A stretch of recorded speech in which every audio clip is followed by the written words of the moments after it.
Assalamualaikum warahmatullahi wabarakatuh. Alhamdulillahirabbil alamin.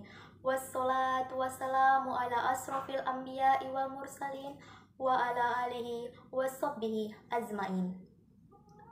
Pertama-tama marilah kita panjatkan puji dan syukur atas kehadiran Allah Subhanahu wa Ta'ala yang telah melimpahkan rahmat dan taufik hidayahnya kepada kita semuanya, sehingga kita masih diberi anugerahnya berupa kenikmatan kesehatan yang masih bisa kita rasakan hingga saat ini.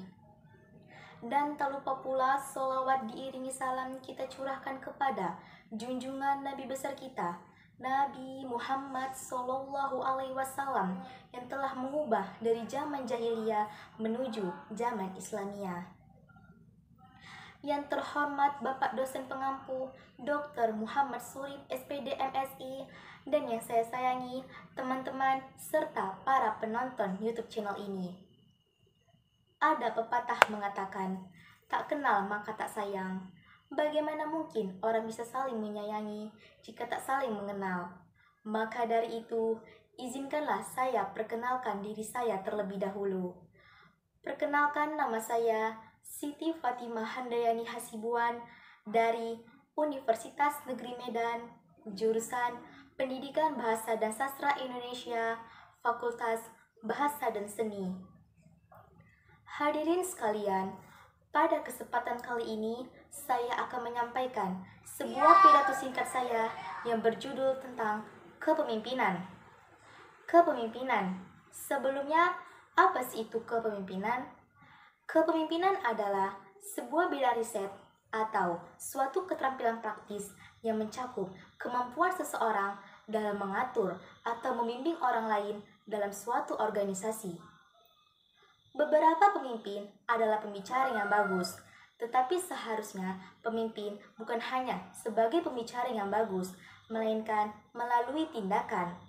Nah, itu adalah sedikit opini saya mengenai tentang kepemimpinan. Seorang pemimpin harus memahami motivasi dari setiap orang, karena dari motivasi inilah akan munculnya ekspektasi. Ekspektasi yang tercapai atau tidaklah yang akan menentukan loyalitas.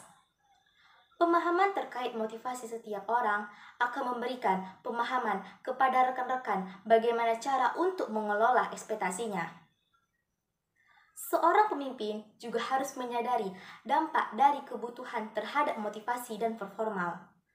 Hal ini adalah kunci untuk mengoptimalkan kekuatan dan mengelola kelemahan.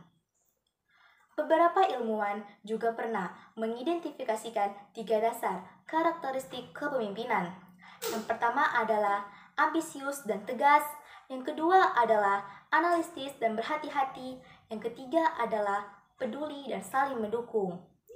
Nah, dari semua itu, sebagai seorang pemimpin harus memahami kepribadian dari setiap rekan-rekan dalam sebuah organisasi.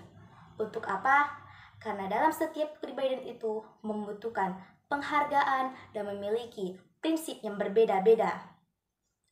Dari semua itu juga akan saya sampaikan bahwa sebuah organisasi seharusnya dijadikan tempat untuk mengembangkan bakat, minat, kemampuan agar menjadi cerdas, kreatif, dan berakhlak mulia sehingga membawa nama baik organisasi tersebut. Kepemimpinan tidak hanya ditujukan kepada petinggi organisasi, tetapi kepemimpinan juga harus dipelajari oleh setiap kader yang ada di dalamnya. Dan ini adalah yang terakhir. Peter Drucker pernah mengatakan, effective leadership is not about making speech or being liked.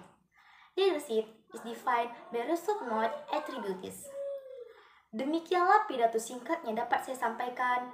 Mudah-mudahan pidato ini dapat bermanfaat bagi kita semuanya.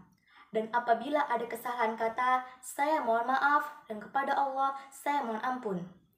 Bila ada jarum yang patah, jangan disimpan dalam peti. Bila ada kata-kata saya yang salah, jangan disimpan dalam hati. Wabillahi taufiq walhidayah. Wassalamualaikum warahmatullahi wabarakatuh. What a wonderful